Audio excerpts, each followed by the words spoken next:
post it goes. Oh, Evening, everybody. So our FA Cup journey ended yesterday in Manchester on the blue side, City, where we lost 3-1. But what an FA Cup run we've had. 3 Premier League teams we faced, 2 we beat, and 1 we just fell down yesterday. But what a great day out. Brilliant. The crowd were fantastic. I've never heard so many people so loud in a library in Manchester. It was really good, and it was a great day. I stayed up overnight with Gavin, his brother, and a couple of others, and that just made the rest of the whole experience great fun. That's what you want to do. Take the opportunity with friends and family to really make these occasions special. But one thing's for sure, those players did us proud. What a performance. And we got a goal. Yes, as I sip my tea from my Block 9 maxi mug.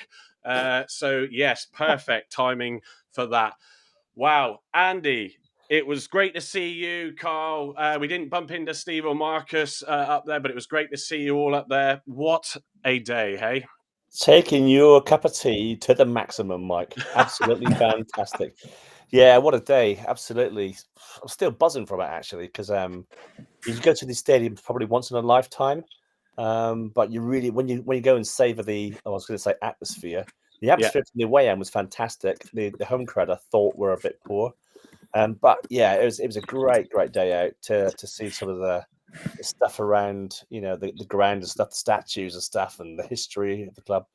Absolutely amazing, and of course having a beer with Carl, proper mate, a proper mate, none of these. We were too busy in the hotel. None of these hotel hobbies, with one liner, But no, it's great. It's absolutely amazing. The atmosphere was great. The limbs were superb when we scored. And it could have gone a bit better for us if we hadn't been cheated out of the game. I think we were cheated out of the game with one of the goals at least. But it's good. Over the moon for the boys. I thought they were brilliant, every man of them. Yeah, we'll come on to more of the game, of course, tonight. So thank you, everybody that's joined us. Marcus, I'm going to pick you all up for your little piece on the main screen here, But how did you find it yesterday, mate? I found it pretty good, but the main thing is, even though they scored, them winning was better than going into extra time, because last season that killed us. That's the last thing we wanted. But I would say on the thing with Houghton, I don't think that was a foul on Houghton. I think Houghton's too soft, but I don't think it was a corner in the first place. I think it was a corner, not a corner to come off the City player, come on to that, yeah. But absolutely. Apart from that, it was a brilliant performance. Played well. There's nothing more you can say. They gave it 100%. Yeah, and thank God there's no extra time. Yeah, no, absolutely. And Carl, sort of bring you up now. It was another showing of a really well organised and structured Argyle performance. Martin Keown said it in the BBC highlights last night and this morning, if you watched it. And, and that really sort of stifled Man City. I think it was Adam, Gavin's brother, who was saying that they did that. When Arsenal went down to 10 men, they lined up similar to us and just prevented City from getting anywhere, and it was really resilient. But typical of the performances that we're seeing where the possession's 70-30, isn't it? Yeah, I don't think yesterday was all about possession. I think we knew we were going to struggle to have any kind of possession. And like Muslett said after the game, we have to take the moments when we got them and break when we had that opportunity, because Man City were obviously playing the game in our final, third of the pitch. So, yeah, it was a great to take the lead. I think we said before the game, just to experience us scoring on the Etihad would have been amazing. Anything else was a bonus. And I thought, a silly free kick to give away just before half time, and they take that into half time with a draw at 1-1. And I did think the longer the second half that it was going on, we would probably get into extra time, which I don't think we would have wanted. Like Marcus has said earlier, I think that would have killed our season and put a lot of minutes into the legs, which we don't really need at the moment. But yeah, fantastic day, good performance. Atmosphere was amazing from the away stand. Obviously, the home fans were non-existent, weren't they? Pretty poor, Yes, but pretty we expected embarrassing, that. actually. But yeah, fantastic day, which will live long in the memory. Yeah, absolutely. Steve, your turn. So, yeah, you're saying you're not feeling too well, a bit of a cold from, it's because you were so far up north, you see. But yeah, what did you make of the day, and how was it for you?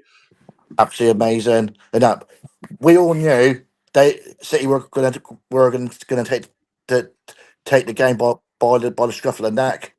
We knew that it would be bombardment of attack after attack, and I'm just disappointed with some of the refereeing decisions. Though, really am disappointed. I don't think Otabeta's foul was even a free kick, and obviously that second one, it came off a Man City player. It was never a corner in a million years. But the experience was absolutely fantastic. Yeah, I was up in the top tier. Yeah, no, well, I was right on the last row at the back, row PP. I actually had to look for it. It was tucked away. It was a shorter section because I was like, oh, where is it? Where is it? And but yeah, I suffer a little bit of vertigo when I'm looking down from a height, and that made me a bit queasy at times. When I actually went up because I was HH and I couldn't find my seat. I saw the H's. I thought it was my seat. Then I didn't realize it was a double bit further up. The steps going up. Yes, knackering. So well, glad you enjoyed it as well, Gavin. Yeah, look, it was, we made a good day of it, and obviously found somewhere in the city centre as well to grab a bite to eat. And I've now experienced my first espresso martini, and I have to say they are very good. But yeah, how did you find it, mate? You were in tier 2, obviously, of course, as well. Obviously in tier 2, yeah. Yeah, no, just what I mean, sorry, just to wind Andy up even further, the fact that I'm prawn sandwiches, still prawn sandwiching it. To be fair, Andy, there were crayfish in not prawn. How about the pies? Did you have a pie? No, I didn't have a pie. Actually, the pies were amazing, mate. They were rammed with like steak. Oh, anyway, carry on. Yeah, there's sort of two things fantastic.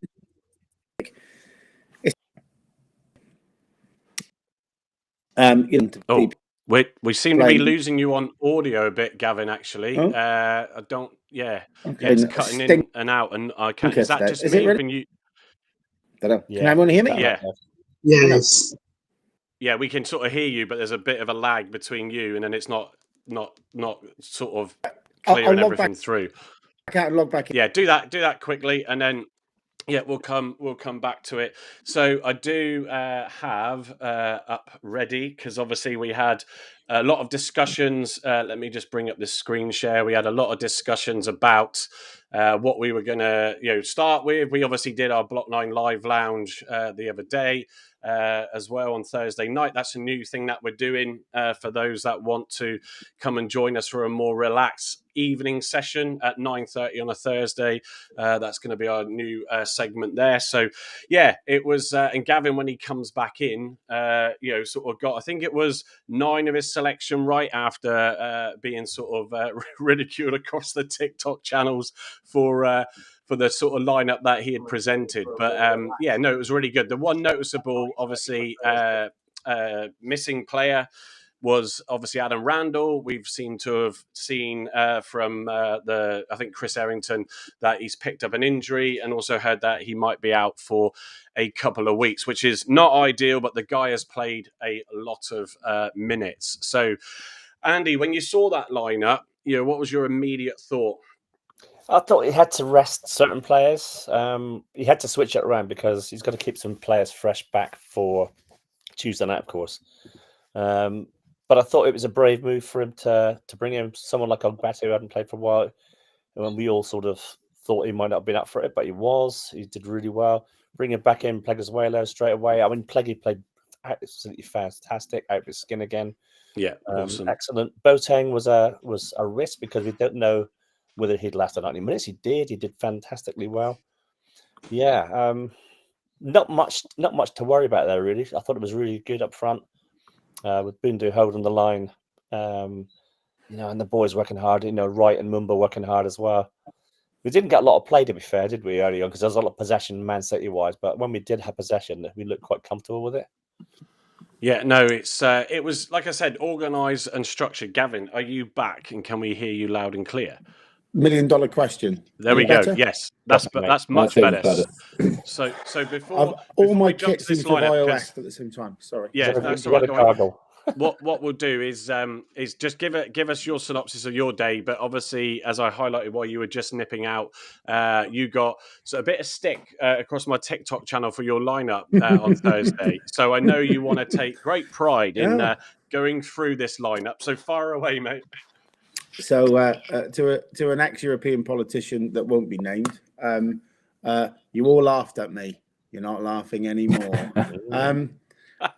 10 out Where's of your 11. little flag? No, I haven't got a little I've got a pen. That'll do. Yeah, there you go. 10 out of 11. I think I had Beidou starting up top, not Bundu. Everyone else bang on. Now there is a slight caveat because I dropped our club skipper at the moment, Randall, out of the squad for purposes of Hull, but apparently he's injured. So there's a slight bit of luck and unfortune for me there. However, I thought the team was well balanced. I'm convinced that Boateng and JB, and I've had some stick from this on Twitter today on the train on the way home. I think Boateng and JB are probably our two best midfielders moving forward. For the reasons I'll caveat for the person that just put emojis on my thing and no chance. Tactical reasons, please. One, they're both rangy. Two, they both got a lot of height, which I think helps us. Three, they're both solid individuals. But Boateng yesterday had an exceptional game of football. And his rating of, what is it, 6.3 is a joke, quite frankly. I think he was well over 7 yesterday, 7.5 probably. I think he's everything that Jordan Houghton wants to be, quite frankly, in terms of breaking up play, getting his foot in, but he can drive the ball forward. I think he's obviously got a lot more height. So midfield, I thought, played really well. In terms of my day, well, I spent most of it with you, Mike. So, every sorry about that. That's okay. Really good experience, great ground. Apart from the fact that their fans seem to be adverse of making any noise, which is a bit frustrating. I think we've all had that challenge. And it was a great day, wasn't it, for the club, quite frankly? And I know a certain David Ray is probably smiling from ear to ear because the ground was all but full. I think there was a couple of thousand seats empty, and that should net us, according to Argyle analyst, about 800-900K, which is not a bad day's work. I think Miron got a lot of credit, and I'm watching his post-match reactions on the way home. He seems to have been adorned, and for those fans on Twitter that say he's now going to leave us because he's got a little bit of attention, grow up. He's just signed a 3.5-year deal. But no, I thought we were on the spotlight again. The defensive setup and the structure, I know he mentioned it, and it's probably mentioned every week, but for a team like that, and I know you mentioned at the beginning about 2 banks of 4, I thought they were brilliant. It was a 5 and a 4 actually, and a 1 up top. But I thought we were absolutely superb, and we made them go side to side to side. And at one stage, I thought maybe Ian Foster had got into the technical area of Man City because they seemed to play a little bit of Foster-esque football for a bit. But no, great day. One I'll remember for a long time, a bit like Chelsea a few years ago. Just a shame we couldn't hold that lead. A couple of soft goals and maybe a soft free kick. But against Premier League giants like that, you never get the run of the green, do you? No, and I think I've got the clip of the goal. I'm sure everybody's rewatched it a dozen times, but I shall show that in a minute because who just said that? Yeah, I have seen it several times. Know, it's brilliant. Go on, play it. But as we do on these Block 9 podcasts or Block 9 lives, really should call it. I do wrap them up into a podcast. So after the show, the following morning, you can catch them on all your major podcast platforms. But yes, we do like to bring, hence the screen share here with the lineups, and I'll show the stats in a minute. We do like to bring a bit more content to you. So yeah, Carl, it's sort of, Randall was obviously that noticeable one. We've all sort of said about, the sort of rest that he needs, Muslich having not one but two eyes on Hull, as he said in his press conference, but it proved to be it's an injury. He did post a photo and notes on Instagram. He went for a walk with his wife, his girlfriend, and the dog. So yeah, time to just clear your head, take yourself away from it all, Rands, and then come back stronger when we're still going to absolutely need you. But like Gavin said, Carl, Boateng stepped in and was brilliant, wasn't he? Like I said in our group earlier, I think Boateng and JB are probably our strongest midfield pairing, especially after seeing what he could produce yesterday. Yeah, especially the performance he put in against some of the players around him. I thought was fantastic, and his first start for us as well seems really promising. Obviously, I thought at the time that Randall was rested. Obviously, it's come to light now he's injured. I think that's, I'm not going to say come at the right time, but if he's only out for a few weeks, that's going to give him enough rest and try and get some energy back into his legs. And I think Boateng and JB are more than capable of putting in good performances in the next few games. Obviously, Hull on Tuesday is absolutely massive, and if we can get 3 points there, I think the mission of staying up is hopefully well and truly alive. But Tuesday is a lot bigger than it was yesterday. Carl, as well, I think just some kudos to a certain Jimmy Dickinson for pulling that one out at 10 o'clock on the last day of the window. Yeah, definitely. Because I think everyone was like, oh, we haven't seen him, he must be shit, blah, blah, blah. But Mirren doesn't rush anyone into the side, as we all know. And I think he's an absolute warrior in the middle of that midfield. He's a bit mixture between Jay Matete and Panucci Kamara. If I was very similar in some kind of wonderful football sort of science lab somewhere, that's what come out the other end. He didn't look phased, did he? He didn't look phased at all. No. I mean, none of them looked phased yesterday. They just got on with their jobs. To be fair, though, he's played in the Scottish Premier at Ibrox and Celtic, so he's going to have played in front of crowds that size. But he just took everything in his stride, and I think he's a proper addition to the squad. So, and to be honest, the Hearts fans were sad to see him go. So obviously that speaks volumes that they're a bit disappointed to lose a player of his caliber. So I think that's a quiet but firm signing at this level.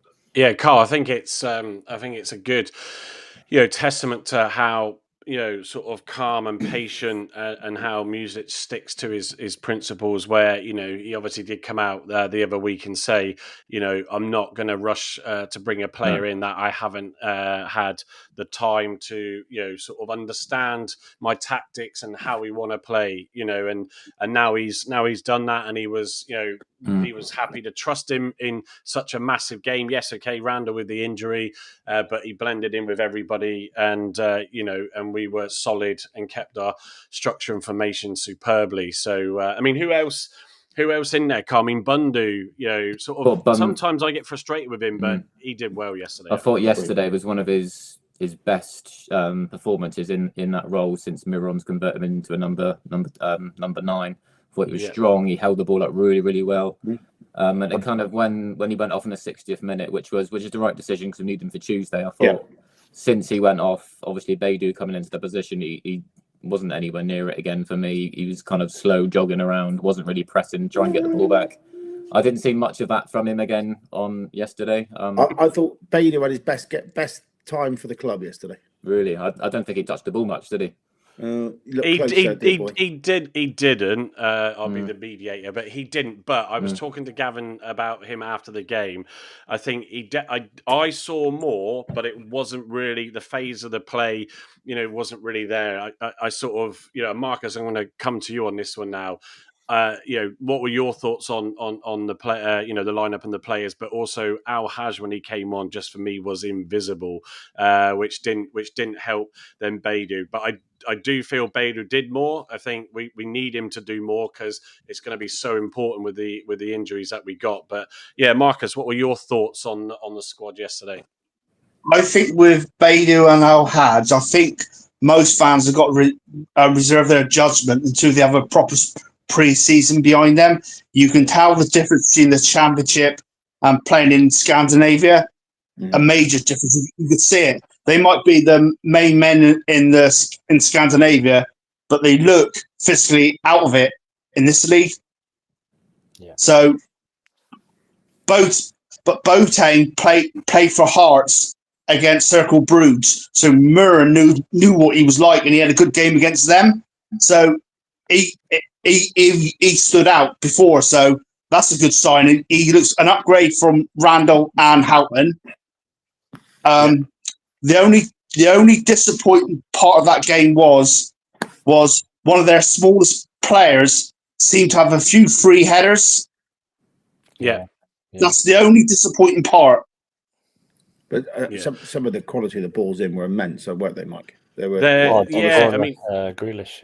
Yeah, you could see. I mean, obviously, when they were attacking us in the first half, you could see the way that they could move the ball very, very quickly. But the great thing is, Marcus, is sort of we did hold our own. We know that we will end up taking with this style of setup. A lot of pressure. I know it's not to everybody's cup of tea because they, want a bit more free flowing and attacking football. But you first off have got to just be.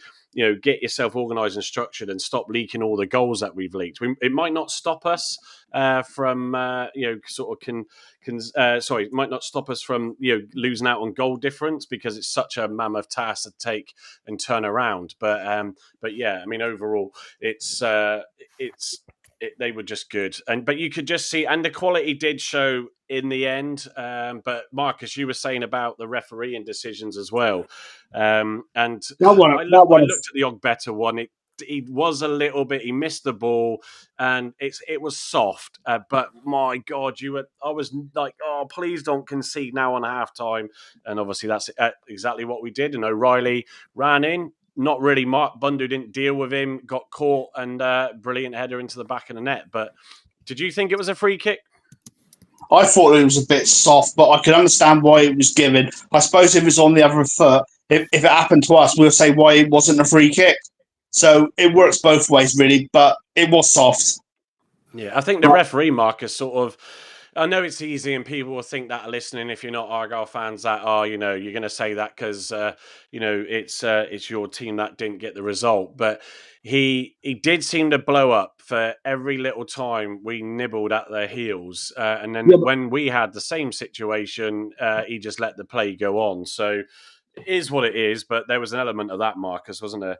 Yeah, but I say the better one was soft, but I also think. On the other foot, I also think Houghton was too weak when he went for that. They should have had that free kick or something. I don't think it was a free kick. I think Houghton was soft. I don't think if that was Boateng, he wouldn't have got nudged off the ball that easily. Yeah, I think I sort of watched it. I saw the highlights this morning because, like I said, we went out after the game, but I felt he was manhandled a little bit, but sort of. I mean, Riley did well to get both his goals and took them really well. That's he's been there since an 8-year-old. That's the quality you've got, isn't it? So he came out of that, and what a buzz for him because it's the only sort of chance that they've got really of getting Champions League next season. And I think will it be their fourth quarterfinals or whatever it was Pep said. Going into it. So Steve, any thoughts from you? What did you think of Ogbeta's game overall? Obviously, someone that has been up and down with fans' views, but as we've seen recently, a lot of these players under Muslich, Poulsen was another one, starting to really sort of come together now. Well, he's really getting the best out of them. Really is. Ogbeta, Saranola, Poulsen. Callum Wright, because he wasn't really a regular, was he? No. Yeah, and other players. Obafemi, he wasn't even in the squad again. I thought with our striker shortage and our upcoming games, he'll have been at least on the bench. Yeah, I think he's clearly done, sort of issues there somewhat. Just not shown enough, is he? And I mean, he did a little sort of not say warm down because he didn't get any minutes, but because took us ages to get out from the back of the top tier, and a few of them came out, of which he was one of them. So he's just clearly. I mean, we're stuck with him. We're paying him a lot of money a week.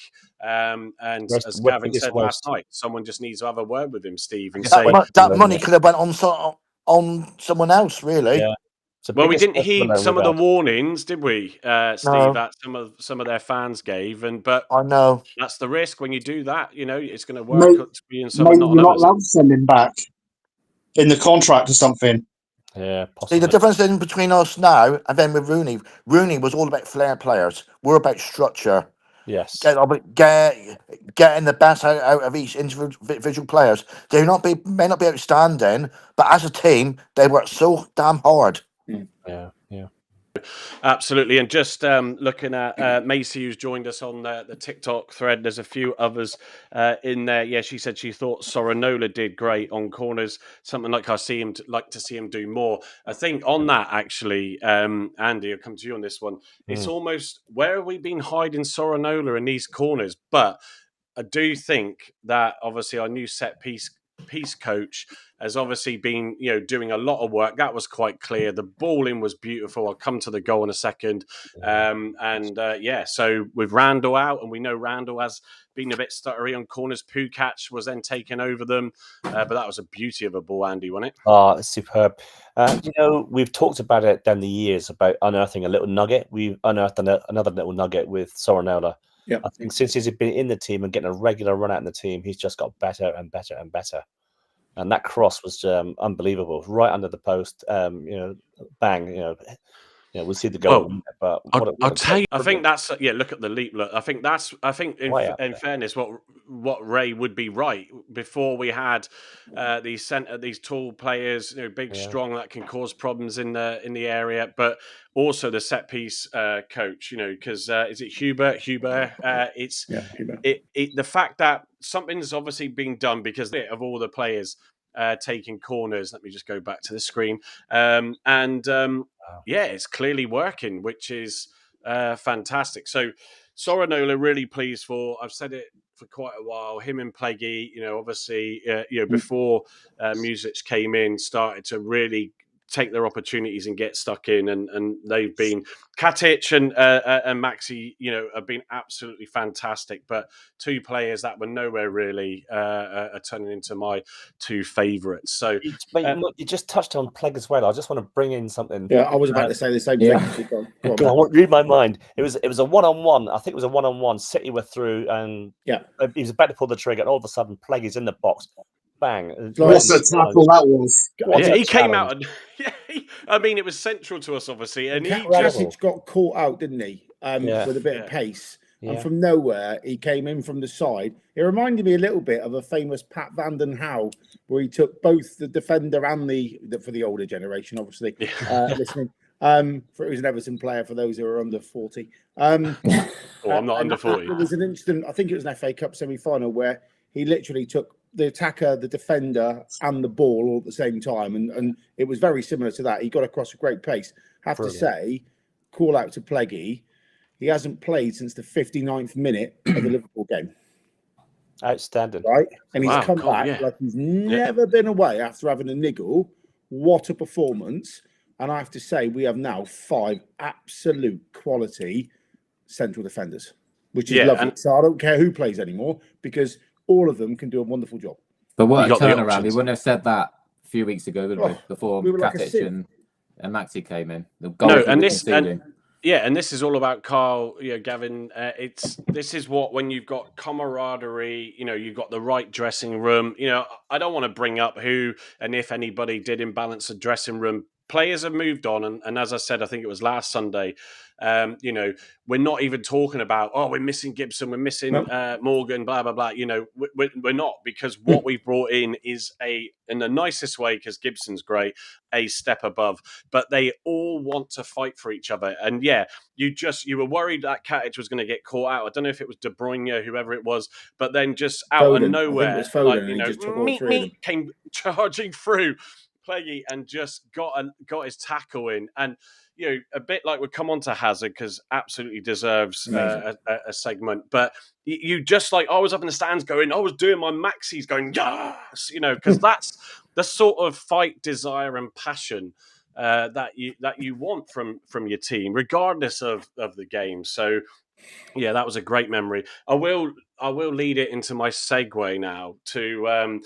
when I left the ground. So Oh, I've here been, we go. I've been. Here we go. It's like we haven't heard about this in the group chat. I haven't heard this story. Pray tell, Mike. I was there, and it Please tell. He's like fangirling to the max. Then he had dribble running down his chin, Gav. Come on, hang on. You know, Sorry. Oh, hello. He was sitting down like a crackhead in the corner, rocking back and forth. It's like Arthur Fowler, wasn't he? So, Yeah, so the guy's taken. I'm going to mute you in a minute, Gav. Disgusting behaviour. The guys are taking the mickey out of me, and it's just unfair. I need to speak to the Block 9 HR department to put in a complaint. So as I left the ground, like I said, I was late getting out because I was on the back row, and for whatever reason, with all these exits, it took an age to get out.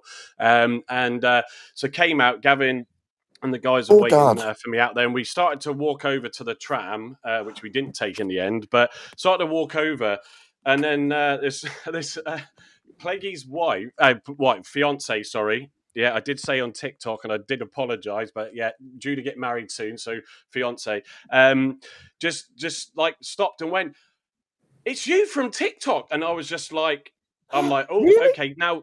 Every now and then you get people come and say hello. Mikey Boy on TikTok said hello to me the other day. Someone also, when I recorded the We've Got Soranola in the little concession bit there, said hello. And it's great. You know, don't be afraid. Always come over and say hello to any of us. And I was a bit caught by surprise. And Pleggy and I love watching your TikTok videos. And then obviously I connected straight away. Right, okay, this is Pleggy's girlfriend, fiance. And she said, absolutely brilliant. And you know, there's a lot of time and energy that goes into doing this sort of stuff, as Andy knows, which is why he's asleep, because Andy can never get off TikTok. But but no, look, it was great, and do you know what, for what we do, and we love our stuff. There's a lot of pods obviously out there that we know on Argyle and others, and I'm sure players, you know, and that all listening. But it was a brilliant moment, and Georgia, thank you for stopping and saying hello. But that's a prime example. No other club has a connection between the fans and the players like this club. Yeah, true. 100%. And also clearly a TikTok star. If they're watching this evening, hello, future Mrs. Pleguizela. Hello, Mrs. Pleggy. How are you? Apart from Mike being very famous these days, and everyone's got his autograph. That's another story. Yeah. I mean, it's a nice place these days, Mrs. Pleguizela. You'll have to, you guys will have to be my protector, security. The only reason I think I've been brought onto the pod is to be your bloody minder on away days. I don't look like Terry McCann. What I think's going on here, mate, sing any theme tune, so bugger off. Is that future Mrs. Pleggy, right, is thinking that he's Adam Forshaw, mistaken for Adam Forshaw. That's what it is. Wow, you know, good-looking lad. See? They were like, that's that fucking useless midfielder we had. Oh, no, it's the crazy pilgrim. Apologies. Yeah, exactly. But no, all good fun, and it's a good. Speaking of which, as I'll move on to another segue. The famous merchandise. So we now have a fully finished mug. So let me just all credit. There you can see the logo. All credit to my wife for getting these on the mugs. That's what she does. This as a hobby. Why is Phil Collins on it? Yeah. So this, hang on. Yes. So sorry. Hey, after yesterday, it was another day in paradise. So there's Andy. I missed again. The grumpy loyal, the Phil Collins lookalike. There's Carl. Needs to tidy up his beard. There's Marcus. What is it saying? Marcus's shirt there. And there's Gavin, who's always angry. One job, Lino. So it's I've noticed Steve's disappeared. Oh, there he is. Sorry. Right, let's bring Steve back in. So but yeah, so we've got that. We've also got coasters. So the aim is, and where is it to? I've got a keyring as well. The aim is to try and we'll get a couple of these online. Obviously, I've got this maxi mug as well, which I showed earlier. I just love that image from the celebration at Luton, and I just because it shows the passion again from that player. And we'll have to get you a Pleggy pot. Well, so there will be a Pleggy plug. There will be a mug going to them. But I'm gonna try and do it as an all-in price where you get a coaster, a mug, and a keyring, and hopefully we can do that probably for around a tenner. plus postage. But yeah, look, it's all good fun. I enjoy doing the graphics, making the guys look silly. I call myself the big kid, which is why I'm a big kid, which is why I look a little bit Milky like Bar I'm on kid. there. The Milky Bar, yeah. Yeah, that's what I was Michael, called. That's what I Tintin. was called at school. Michael, I hope yes. you're donating this mug to the Pleguezalos because he's got 3 children to feed now, don't you know? Yeah. And he must be on the breadline with that salary. So, you know, with a new deal, which actually, if I was on the board, I would have asked her, what did he get? Let me. Yes. Well, I was in two. There's the great top guy. photo of the signing of his He's extension. an amazing human being, is He Mr. really Pleguezalo. is. We love him to pieces. Really is. Yeah, absolutely. Long may he stay at our club. And Absolutely. the man to his left. Yeah, and I'll try and shout out and see if he can get the annoying crazy pilgrim from the touchline and warm ups to come over and say hello. But no, that was great. But the merchandise, it's all coming along. But yeah, busy weekends because we were away doing something again this weekend, weren't we? The United game.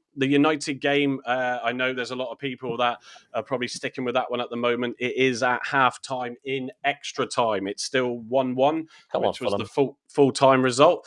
So that game is still ongoing. But everybody that has joined us, welcome tonight. Appreciated. Please stick your views, thoughts on the game. We'll come on to Hull in a minute in the comments and we'll read those out.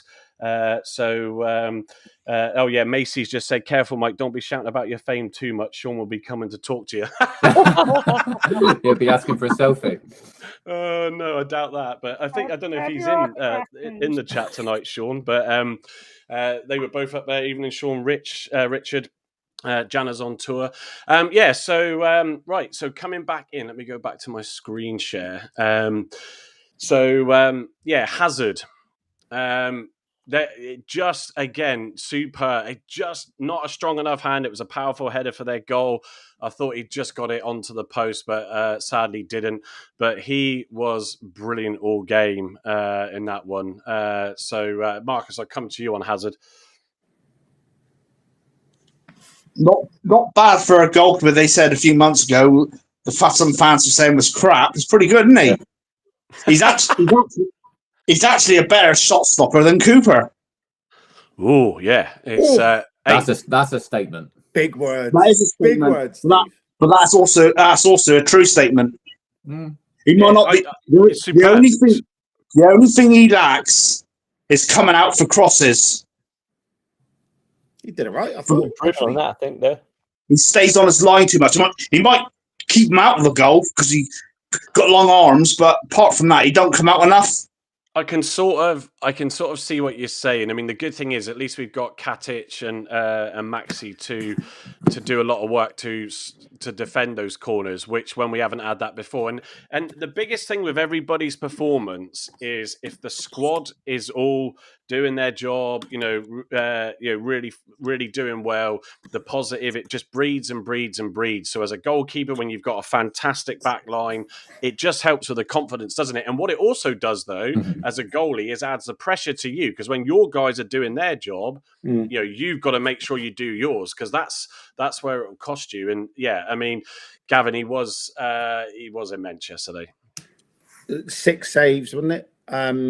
I thought the second goal he got a firm hand on. It was just too powerful to I think, what was it, 4.5, 5 yards he had to stop. The one that amazed me the most was, I think it was De Bruyne in the second half, is point blank, and he just, in between him and Pleggy, again, another plug, absolutely between them, how they kept the ball out of the net there was Haaland, wasn't it? Incredible. Haaland. There was Haaland as well, Haaland, I think. sorry, Yeah. That's like 3 yards away with a guy on £500,000 a week who's probably one of the best strikers in the world. Now, shut the door. You ain't coming in. It was the Man U and Fulham's gone to penalties. Sorry, that's how long we've been going. It was the De Bruyne across a shot across goal that he tipped wide. That was superb. That was superb. But the one in the second half where he kind of just sticks a left palm out to keep it out, and then the shot comes back again, and Pleggy gets it to go wide for a corner. De Bruyne's shot from the corner. Oh, the one over the bar, with Grealish, that was superb as well. Brilliant shot. He was out of this world. And actually, I will say, Steve, I would say that he's certainly up there with Cooper, if nothing else. Now, he's kicking up there as well. Sorry, say again. His kicking has got a lot better as well, hasn't it? Yeah, A lot better. My brother used to call him the line-out specialist because he was like, always kick for touch and get the territory. But no, he's been brilliant. I thought he was outstanding yesterday. I mean, he needed to be. Let's be honest, or it could have been 5 or 6. But and we were expecting that all along, weren't we? But no, he was outstanding. Yeah, no, it was good. Go on, Steve. 4, by the way, on FOTMob is an absolute disgrace. You're on mute, Steve. Steve, as I say, Steve, are you on mute? Yeah, I am. Sorry. Come on, dear boy, keep up. You'll buck up. Yeah, because I'm coughing my guts off. That's why I put it on mute earlier. Right. Yeah. We don't want to see that. Thank you. No. Yeah. Basically, Connor Hazard, he's been our most improved player this season, I think, personally. Yeah, I agree with that. Him or Sorinola. Yeah, and his contract runs out next summer, 2026. We need to extend his contract. Yeah. Bit like Rands and who else? By the way, that's 600,000. 300,000 pounds that we got him for. Amazing. That's an absolute disgrace of a.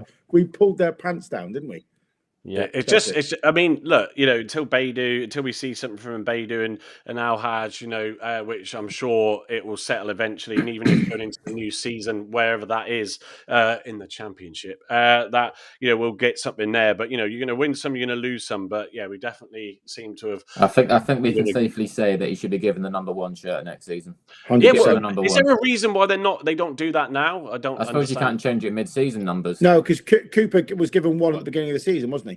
Right, fine. Okay, Yeah. I did wonder if there had to be something. Hands down, he needs the 1 shirt next season. Yeah, I think he needs a 100%. contract extension in the summer, regardless of what league we're in, because he's proven to be a top-class keeper at this level now.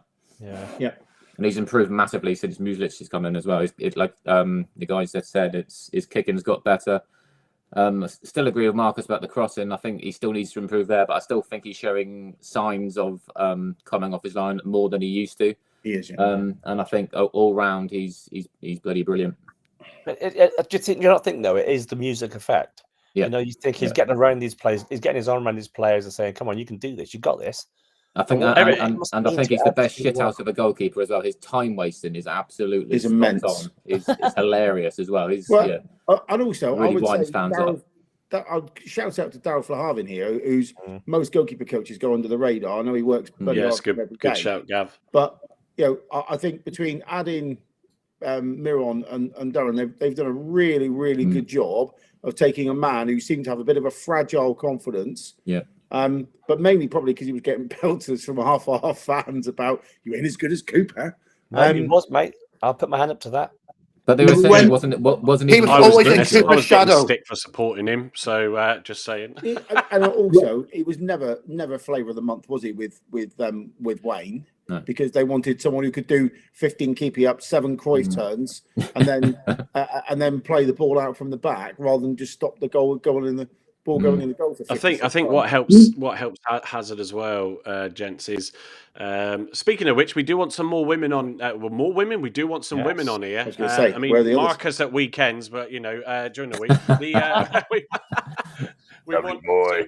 If you do want to come in and join us, anybody, the live lounge also will be the perfect place to do that. So just DM any one of us. It doesn't matter, or the Block 9 account, and we'll pick that up. But yeah, no, I think with Hazard as well. The other key thing is when we used to play from the back, he was never always confident with playing those short balls and getting the balls back when the opposition would then come and, funny enough, high press us.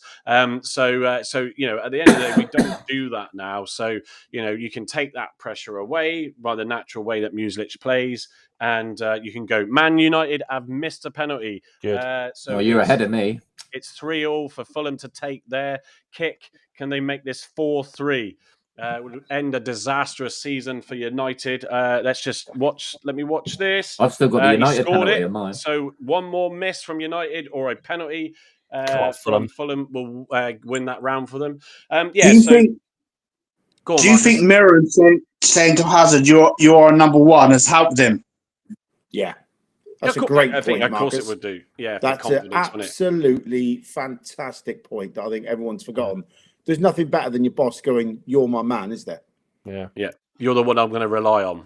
I think it helps as well, guys, that he's got such a solid defence in front of him. Yeah.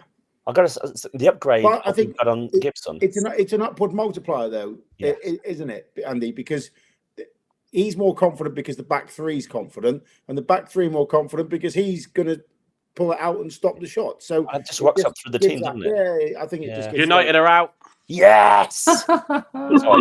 So Xerxes, sorry, Gavin Xerxes, who's coming for a lot of criticism, missed the vital penalty for United. That ends United's season. Welcome to the Championship. Come the end of the Premier League, we'll welcome you down here, United. Yeah. I tell you what, if it was any other season and there was a bit more quality down in the bottom three, I think they would be in massive trouble. Massive trouble.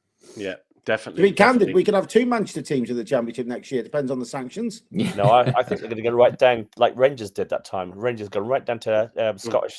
Oh God, yeah! Imagine that. Man City go right down to the conference or something like that. That's a shocking penalty by Xerxes as well. Yeah, it is. Terrible. Yeah.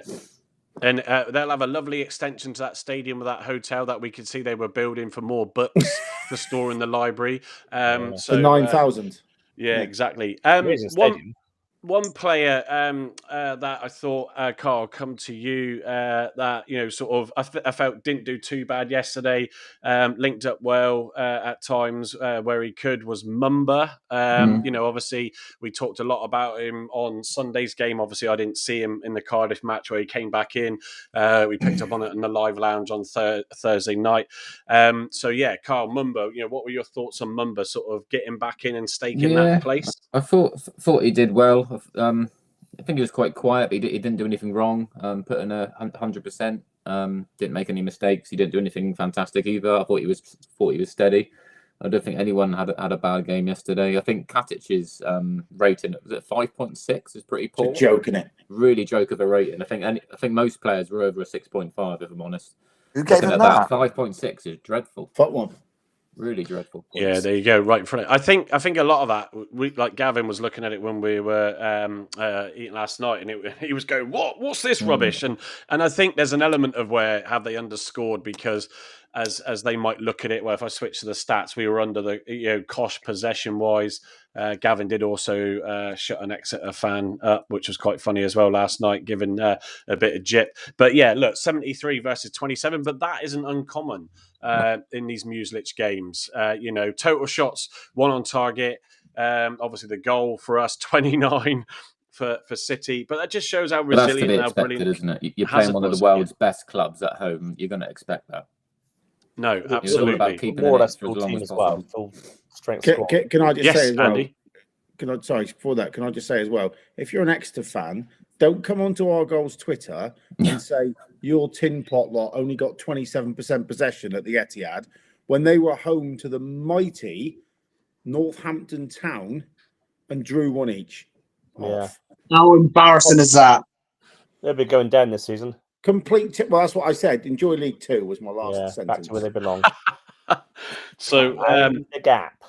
Mind the gap. So let me just switch back. Oh, where's my mouse gone? Let's go back to all of us.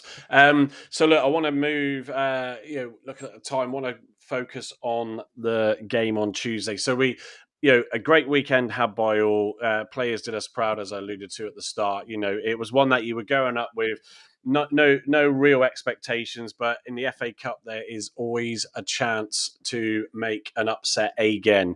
What a run! It's one that will live in the memories, and if you've got kids or have kids, or your kids have kids, whatever, that went to that game, any family that you can tell that story to, no different to all the other ones that some of the old geezers we've got here bring up, and Carl and I are like, who are you on about? So to be fair, I'm not as young as Carl. So, but yes, it's one of those to cherish, whether you went up or you watched it on TV, getting the goal, that feeling with all the other 8,000 or so Argyle fans was just fantastic. So, obviously Tuesday night, massive game. I'm just going to bring, Gavin's given me let me just bring up another screen of his lineup. Just like to have TikTok bully me, basically. Yeah, absolutely. We don't mind that. Let me just move us out the way so we can see that a bit better. So obviously Hull is another massive game. I think from a player's point of view, for me, that game yesterday they would have enjoyed the atmosphere, the crowd behind them, putting in a good solid performance, getting the goal. That is a good starting point to take them on to Tuesday night. And I did say to Georgia, I want Pleggy to get a goal because I think he deserves another one. So if that happens Tuesday, you heard it here. It was all down to me. No. Yeah. So Gavin, this is your lineup. So give us your thought on why you've selected this. So I've brought Palston back in because he didn't get any game time at the Etihad. It's going to be a slightly different style of game. Pleggy's played exceptionally well, but he's only played once since the 9th of Feb. So I've rotated them. Kept the starting midfielders. I think if Randall had been fit, I would have probably brought Randall back in for JB, but he didn't. And he brought JB off, didn't he, on the 63rd minute, I think? 63rd on Saturday. Can't remember. Yeah, something like that. Something like that. 64th, 63rd minute for Jordan Houghton. 64th. I'm just going back to FOTMob. So I would have played Randall and Boateng. However, and Boateng had 90 minutes, but he's barely played, has he? So I think he could do 2 games in a week. He's 21 or whatever he is, 22.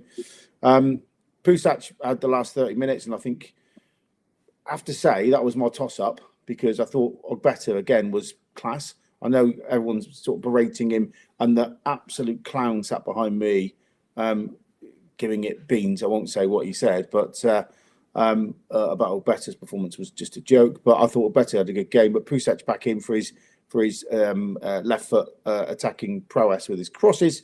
So I know that rightly, I think, retains the shirt, although I would probably give Edwards 20, 25 minutes and get him back in. That seems to be the plan anyway. And then up top, I've just basically swapped out Callum Wright for Beidou. And the reason for that is because he ran his socks off on a very big pitch on Saturday, and we need fresh legs. And Callum Wright has been leggy when he's played 2 games recently. And I think Beidou's beginning to grow, much to probably Carl's disgust of my interpretation of the game. I thought in the 90, he didn't have much to do, but everything he did better. So I thought his commitment up front to get flick-ons and stuff was much better. I thought he tracked much better and did what Bundu does in terms of the. But when you compare Beidou's performance to Callum Wright's, Callum Wright was running around like a headless chicken, but he was running around closing down and showing energy. Carl, that's why he's not on the side on Tuesday, because he absolutely, I don't know how many kilometres he did. Yeah, it's a good effort. 13, 14, 15K. But generally speaking, Wright does close players down a lot more than Beidou does. That's 100%. Yeah, 100%. But I think we'll have more of the ball than 27% on Tuesday. Yeah. We're talking about a team who are devoid of 3 or 4 key players who couldn't win at home if they wanted to. So go on. That for all the abusers out there, I'm probably 10 out of 11 again, maybe 9 out of 11 again. But that's my 2 penneth for Tuesday night. So Carl, what's your thoughts then on that lineup, and what would you change? I absolutely agree 100% with that selection. I do agree. So I was trying to reply to someone on TikTok, and you threw me then with just saying, yeah, that's no. I completely agree with the back 3. I think Palston needs to come back in because he's been quality of late. Midfield spot on, especially with Randall being out. Again, Mumba in that number 10 role, I like that a lot. I agree with that. And yeah, like you said, Gav, I think Callum Wright, and he, like I said, he did do a lot of running, a lot of tracking down, a lot of pressing, and he probably would be tired for Tuesday. So yeah, again, agree with Beidou coming in. No reason why he can't have the last 20 minutes, by the way. No, this is going to be the thing, isn't it? The rotation, if we need to get the. And I want to see a performance from Beidou. I think it's about time now where we see something from him. So potentially Tuesday could be that. And obviously Edwards, hopefully he will get 20-30 minutes at the end to ease him in gently before hopefully a start at home on Saturday against Sheffield Wednesday. Yeah, I think I was just going to say, and it's just left my head what I was thinking now. Oh, right. I called it the Battle of the Hairdos, in spells in that game, and I did.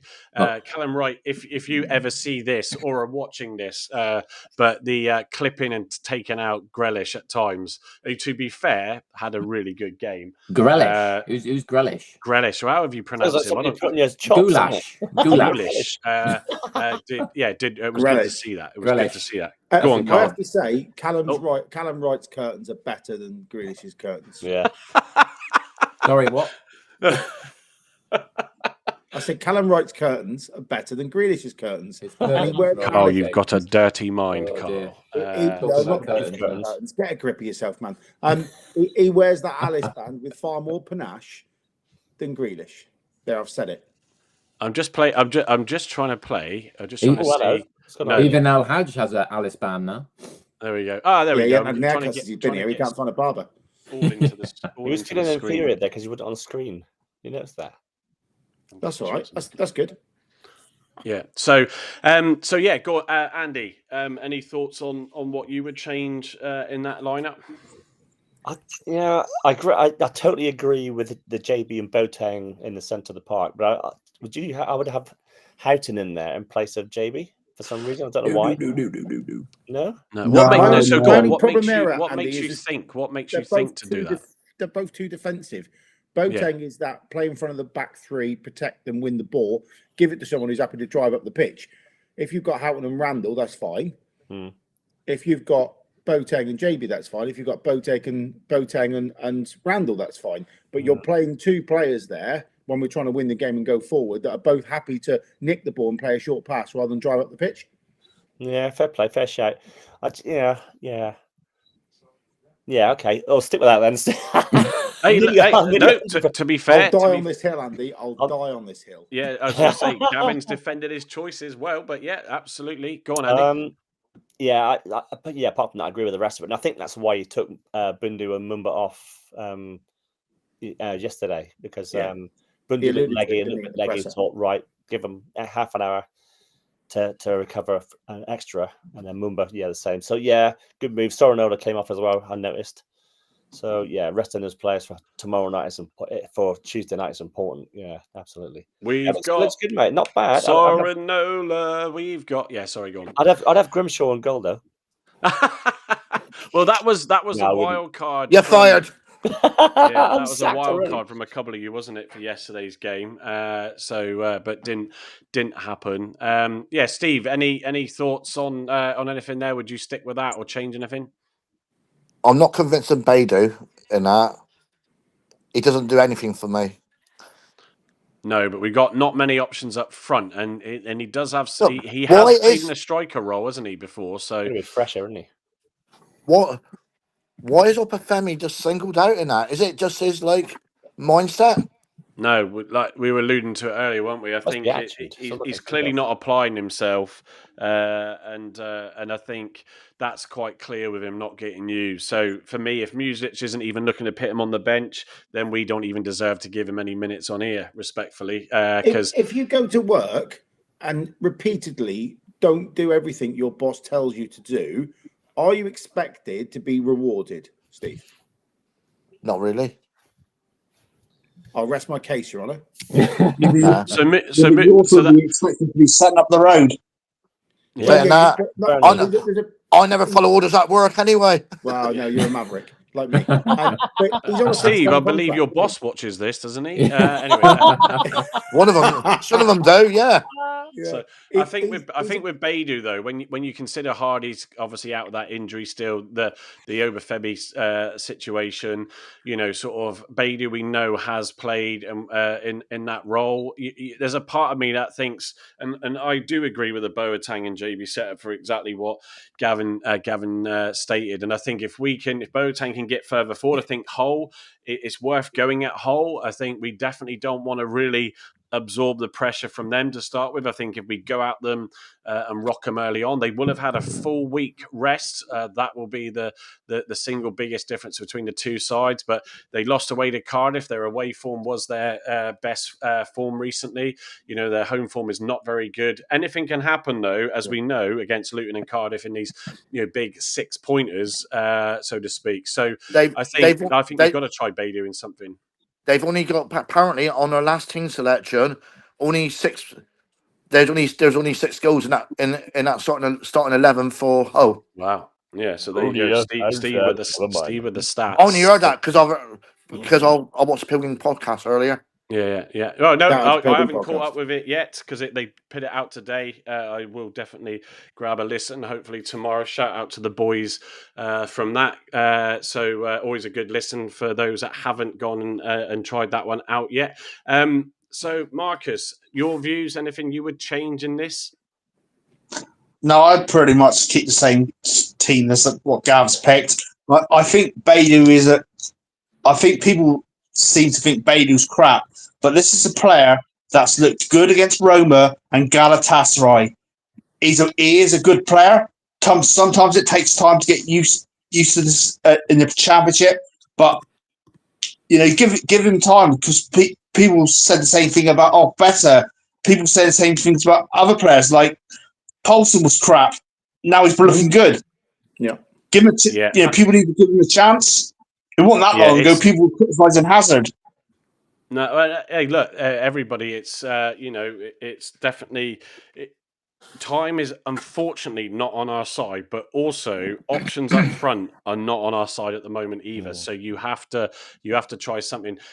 We got a comment from Ninja Matt 77 from YouTube. I still maintain that Beidou will be a quality addition. Elfsborg fans loved him, and his highlights reel shows some great touches. We are looking to do that. To be fair, probably we might actually pick that one out specifically for Thursday night's live lounge. So that's 9:30, 9:15. So when everybody's kids are in bed, it's so hard to go off highlight reels, though. We've seen of course so many it is, players. We've seen so many players come here on highlight reels thinking they're going to be quality, and they've turned out to be absolutely terrible. Al-Haj. It's their CVs, isn't it? But yeah, effectively, he goes on to say, he may not run like Callum Wright, but his quality will be much better. And I think, again, he just needs a few chances to get his confidence up. If he suddenly gets a goal on Tuesday night alongside Pleggy, then that could transform things. So, he's got to step in if he's given that opportunity, as Gavin's lineup is showing, and take it with both hands. So, so I'm going to sort of start to wrap up as we're getting towards the end now. So, look, goal score predictions for this yet again 6-pointer massive game, which if we did lose, like we're not going to, absolutely not going to, but if we did, it still isn't over, Bradders. But only joking. I can already see his posts now after a loss. This is the biggest of those games recently. So I'm going to go down the list. Let me just switch to the other view. I say down the list, across the board, the grid. Andy, score prediction on Tuesday night. 1-0 to Argyle. And I think Mumba's going to score it as well. Yeah, nice. Marcus? 2-1 to us. And I would love Beidou to score to shut a few people up. Great. Yeah, fair enough. Carl, your thoughts? I'm going to go for a clean sheet and 2-0 to Argyle. Yeah, fair enough. Yeah, Gavin? 2-0 to Argyle. I think we'll come out the blocks much better, and I think it will feel much easier to play against Hull than it did against Man City yesterday. And for that reason, I think we'll be full of confidence. If we play anything like we did against Millwall after the Liverpool game, and I think the performances were both as good as each other, then we should be in a position to win comfortably 2-0. They, as you say, they've got no goals in them, and they haven't won at home hardly. And I think if we go one up, we'll definitely win the game. There you go.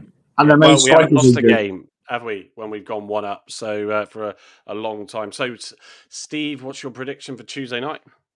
2-1 to Argyle on Tuesday. Hull haven't won at home since before Christmas. Okay, there we go. Steve with the stats again. So, look, that's good. Just checking TikTok, Andy Shippo, 11 games, still 33 points to play for. And other teams are getting dragged into it. Oxford losing again. Portsmouth, sadly, losing to Luton again. So, Derby losing, who are now rock bottom. It's that anybody could still, in that little section, can get dragged into this. And obviously, so everybody that's joined us on there, thank you for those comments and watching. My prediction, I'm going to be bold, and I'm going to go 2-0. I agree. If Argyle take the lead, I can't see Hull coming back, and I think we'll carry a lot of positive energy. And we might even get 2 or 3 away from home. 2 or 3 goals, he's saying, and a win. He's saying it's got to come. And if we can't, Sunderland, mate. So yeah, exactly. We've got to take that momentum and do it. So we wish the lads well. They're staying up there, as we know. Where is it they're training? Someone? And Manchester City. Man City. All right. Oh, and also could well have a nice relationship there with musician Pep that might lead to some potential loans in the future. Who knows? Yeah. That's what these games can bring. Mike, so before we go, just one more thing. Yeah. The formation of Hull City. I know we mentioned it a couple of weeks back on our chat. Oh, yes. Yeah. 4-2-2. Don't mess with my 2-2, Gav. Don't mess with my 2-2. Don't you dare love that. Lovely boy. Andy. Lovely boy. You've been peeking again, haven't you? I'm going to turn the shower cam off. How do you play against that? I mean, yeah, I'm sure Miron's got an idea. But I guess with width, Gav. Huh? I guess with width. If they're so narrow down the middle, we're going to have to use our... Well, we don't play all wingers, but we're going to have to stretch them, aren't we? Mike. Or add another midfielder. Mike, have you got FOTMob open? Can you just bang on the Hull? I've cancelled the screen share now, though. Okay. Oh. There's 4 at the back, 2 kind of narrowish, a bit like JB and Boateng, 2 wide players, and then 2 strikers. Very weird. It feels like they've left the whole of the middle of the pitch in the final third, looking at this, if it's accurate, completely free. And I know it doesn't happen in real time, but how do you go about playing against 4-2-2-2? I'm guessing quite easily. That's why Hull are struggling. Yeah, we'll find out. We'll find out on Tuesday, won't we? So yeah. Look on that bombshell from Gavin. Don't mess with his 2-2. Sounded like Top Gear then, and on that bombshell. Bombshell. Thank you everybody for joining us tonight on the platforms and getting your comments in. Look, we're all good. It was a great weekend. And like I said, players get a rest up there while they're training at Man City. Enjoy the moment. Enjoy those facilities. And then when you get back, ask Simon Hallett for a load of them. Anyway. What did you think of the stadium anyway, lads? It was nice for a stadium. I thought it was brilliant. I thought it was nice. We're right when it's finished. Biggest library in Manchester, but it was a nice stadium. To be fair, this is what irks me about the absolute arrogance of Premier League clubs, right? When fans have a whinge and a moan and all the other bits and bobs that go with it. If you went to support a club in that amphitheatre every week, where you don't queue for a beer at half time, you know it's full, your welcome's brilliant, all the other stuff that go with it, staff are really insightful, the boring, the emotion, you'd be over the bloody moon, wouldn't you? You would, yeah. Over the blue moon. Over the blue moon. Over the blue moon. I'll be over the moon if you guys won't stop interrupting me when I'm trying to end this. Sorry, sir. Please. Sorry, Mike. Come on, children. Get yourself sorted. So, yes, everybody. I should just cut them off, shouldn't I? Really? Go on, cut them off. Then. Go on. Yeah, you really don't want to listen to me for a full hour on my own. So anyway, yeah. Cheers, Steve, Gavin, Carl, Marcus, and Andy, and like I said, everybody for watching. We'll be back Thursday night at 9:15. Well, of course, we'll review that whole game and fingers crossed for that win. Lads, thank you for yesterday. Thank you for these FA Cup memories. And the fans, so proud of the club. Absolutely fantastic as always. Have a great rest of your evening and we'll see you